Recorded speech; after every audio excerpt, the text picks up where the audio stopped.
Bro, saham apa nih yang bagus untuk dibeli hari ini? Halo, ketemu lagi dengan gue Lembu Tambun di Jurnal Lembu. Hari ini banyak banget yang datang ke gue gara-gara nanya pada pengen beli saham. Saham apa? Mampir ke tempat gue di ruang kerja, terus datang, lu beli saham apa aja bro? Gitu. Terus kemudian ada lagi yang lain, saham apa nih? Pungut apa nih? Serok apa? Lagi naik ya hari ini. Lebih ngerinya lagi, ada satu teman gue, sahabat gue, dia tiba-tiba, halo bro, apa kabar? Tanya gue kabarnya. Gue kira ada apaan nih, udah lama kayak kita nggak ngobrol gitu. Terus tahu-tahu dia halo, iya, tolong ajarin bro, gimana cara buat saham, cara beli saham. Aduh my god, kenapa lagi pasar turun begini baru mau bikin akunnya, ya kan udah telat. Orang bikin akun tuh nunggunya 2 minggu, bisa 2 minggu. Kalau 1 jam atau nggak seminggu mah nggak masalah, kadang-kadang harus 2 minggu, ya kan. Oke.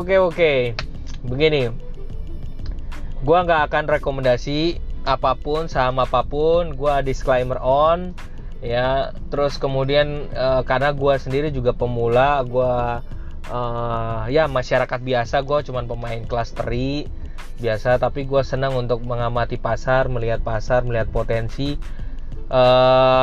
dan gue nggak akan bisa, gue nggak tertarik untuk merekomendasikan, karena nanti gue punya salah kalau gue rekomendasiin saham apa yang bagus gitu ya. Gue nggak mau nanti terbebani, nanti akhirnya si bro penyebabnya yang akhirnya saham gue jatuh, nanti stres, nyalahin gue. Oke, gue gak mau itu. Tapi gue cuman bisa sebagai pemain kelas teri, gue cuman punya beberapa clue yang dari pengalaman gue, belajar dari masternya, dari orang-orang yang sangat baik mengajari gue. Pertama, kalau lagi masa krisis kayak gini, ini masa-masa yang sangat bagus. Pertama itu ya, jadi ada masa krisis, itu masa-masa yang sangat bagus ya untuk kita kita beli saham. Kenapa? Karena saham yang emiten yang bagus seringkali ditinggalin ketika masa krisis terjadi, ya khususnya kayak COVID sekarang ini, itu ditinggalin sama tuan rumahnya ya. Jadi tanah berlian, tanah emas itu ditinggalin sama tuannya. Tuannya itu punya duit banyak, tentunya mereka tarik dong. Mungkin mereka udah cuan dengan narik, atau mungkin rugi ya, tapi mereka menarik duitnya itu mereka tinggalin. Nah, kita sebagai pemain kelas teri harus lihat mana rumah kosong, nah gitu, mana tanah emas nih yang kosong. Nah, kita masuk pelan-pelan gitu ya, karena kita pemain kelas teri, bukannya kerjaannya beli lot yang dalam jumlah besar, beli kertasnya dalam jumlah besar. Kita ya pemain kelas teri lah, beli satu lot ya, 100 lembar ya kan. Nah gitu, itu tips yang pertama. Oke, tips yang kedua, pelajari benar saham yang sebenarnya ingin kita beli ya, itu. Jadi harus lihat baik-baik saham yang biasanya yang dari tahun ke tahun itu makin lama makin naik. Begitu ada krisis biasanya dia jatuh ke dalam. Nah, itu momen kita ambil, tapi jangan main sembarangan ambil saham.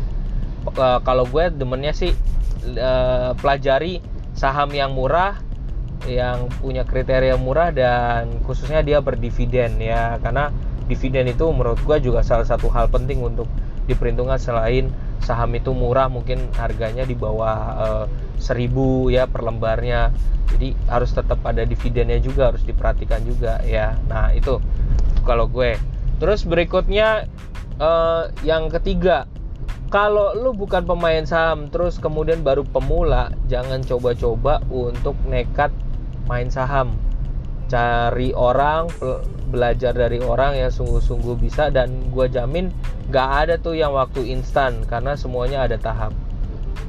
Lalu yang keempat ya, kalau apa-apa langsung pengen terjun di saham, lu pastiin dulu kalau lu pakai duitnya itu duit dingin. Nah, duit dingin gak? Atau enggak duit yang mati? Nah, duit mati Kalau lo apa-apa pakai duit panas, baru lo gajiannya nanti harus untuk bayar, lo nekat pakai duit gajian itu, padahal duit itu untuk muter, wah aduh cari mati lo ya. Nanti adanya begitu lo beli, lo nggak naik, sahamnya nggak terbang ke atas, lo kalang kabut buat bayar cicilan, buat bayar kebutuhan segala macam. Maka pastikan lo harus punya dana uang mati. Nah, lo cari dah gimana caranya gitu ya. Ini beda ya, dana uang mati ini beda sama dana darurat. Dana darurat itu urusannya beda lagi ya. Dana uang mati lo harus punya, yakin bahwa ada uang mati yang lo punya. Kalau gue biasanya, nih tips dari gue, rahasia gue, dana uang mati tadi gue masukin, gue pilih sekuritas. Nah oke, yang berikutnya keberapa tuh? Jadi tips berikutnya adalah gue akan beli sekuritas yang bisa menggabungkan antara reksadana pasar uang dan saham. Jadi ketika gue lagi nggak mainin di saham, duit mati gue masukin, dia secara otomatis akan masuk di reksadana pasar uang, cari aman.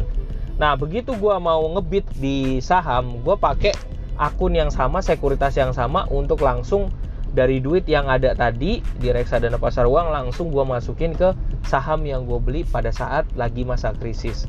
Begitu. Jadi gue punya triknya. Pakai sekuritas apa? Ya lo cari tahu dah. Sekuritas apa yang bisa pakai kayak gitu. Jadi gue nggak akan rekomendasiin apapun. Terus kemudian ada yang tanya juga, saham apa nih Pak yang dibeli ya bagusnya ya gitu. Saham apa nih bro yang dibeli? Aduh, sekali lagi gue nggak jago untuk milih saham ya. Tapi bisa coba lo iseng aja periksa misalnya ya. Gue nggak rekomendasiin ya. Periksain coba BBCA tuh lagi turun dalam. Yang paling penting lo punya nggak dana uang matinya. Dana uang matinya juga ada nggak dana yang uang standby-nya.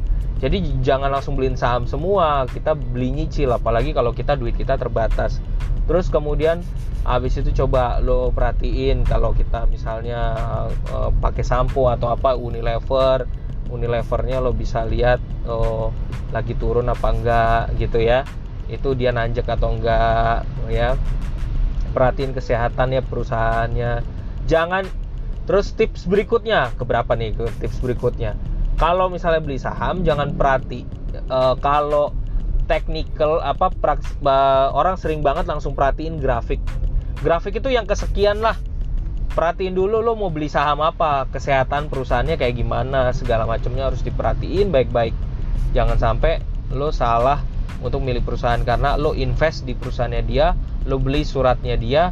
Kalau lo salah dan lo main saham gorengan, lo cari mati gitu. Apalagi gue sebel kalau lihat ada orang pemula nekat-nekat main beli saham gorengan dan dia nggak ngerti, songong, nggak mau belajar dari orang, merasa dirinya pinter, ya udah gitu. Emang sih nggak semua orang yang mau ngajarin itu kasih gratis. Kadang-kadang mereka bikin grup atau apa yang harus berbayar dan tipe gue bukan kayak gitu juga sih. Gue senang untuk ngebantu orang yang memang serius mau belajar ya. Jadi buat sahabat gue yang lagi dengerin podcast gue, atas pertanyaan lo tadi, semoga lo dengar tips-tips ini. Kalau lo udah siap, nanti siapapun dari teman-teman yang pemula yang mau belajar menjadi investor pemula, silakan nanti hubungin gue. Silakan kalau mau belajar, gue kasih free gratis seumur hidup. Jadi sama-sama kita belajar sebagai investor. Jadi demikian, salam dari gue, sore-sore siaran hanya di Lembu Tambun dengan Jurnal Lembu. Bye-bye.